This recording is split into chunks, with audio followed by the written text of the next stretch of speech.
Sur faits et articles. Projet. Sur l'existence et la portée du mandat. 1. Admettez-vous que le 2 novembre 2010, vous avez transmis une mise en demeure officielle à la partie adverse, représentée par M. Chantal Lafortune, agissant expressément au nom et pour le compte de M. Michel Fortin? 2. Admettez-vous que l'utilisation des termes « notre client » et « nos instructions d'intenter toute procédure » dans la dite lettre constitue la confirmation écrite d'un mandat professionnel vous liant à M. Fortin? 3.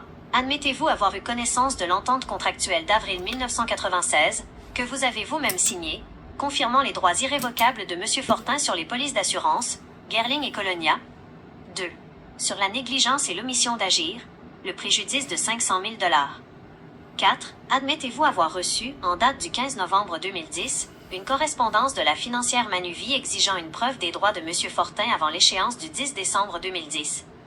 5. À défaut de pouvoir produire une réponse écrite à cette demande de Manuvie, reconnaissez-vous que votre inaction a directement causé la consignation des fonds et la perte de jouissance du capital de 500 000 $ pour votre client? 6. Quelle base légale ou instruction écrite justifiait votre décision de laisser s'écouler les délais de prescription entre 2010 et 2014 sans déposer d'acte interruptif de prescription?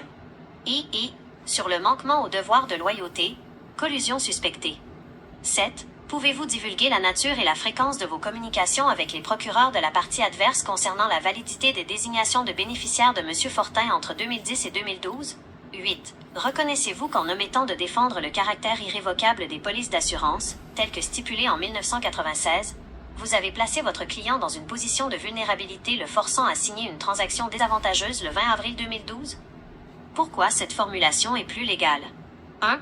L'utilisation du « admettez-vous » c'est la forme classique en interrogatoire. S'il nie, il doit expliquer pourquoi ses propres lettres disent le contraire, ce qui le décrédibilise. 2. Le lien de causalité.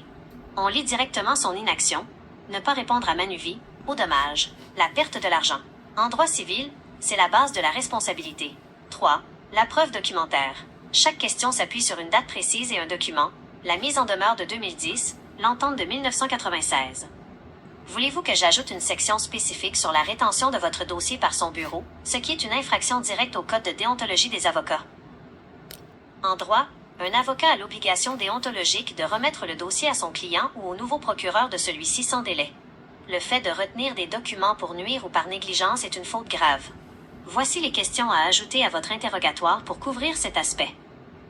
4. Sur le manquement aux obligations déontologiques, rétention de dossier. 9. Admettez-vous qu'en vertu du Code de déontologie des avocats, vous avez l'obligation de remettre, dans les plus brefs délais, l'intégralité des pièces et documents au client ou à son nouveau procureur dès la fin du mandat? 10. Reconnaissez-vous avoir reçu des demandes formelles de la part de M. Fortin ou de son nouveau procureur, M. Bordelot, visant la transmission de son dossier complet, incluant les notes de fait et les communications avec les parties adverses? 11. Pouvez-vous justifier légalement la rétention ou le retard dans la transmission de ces documents, alors que ces pièces étaient essentielles pour permettre à M. Fortin de faire valoir ses droits et d'interrompre la prescription?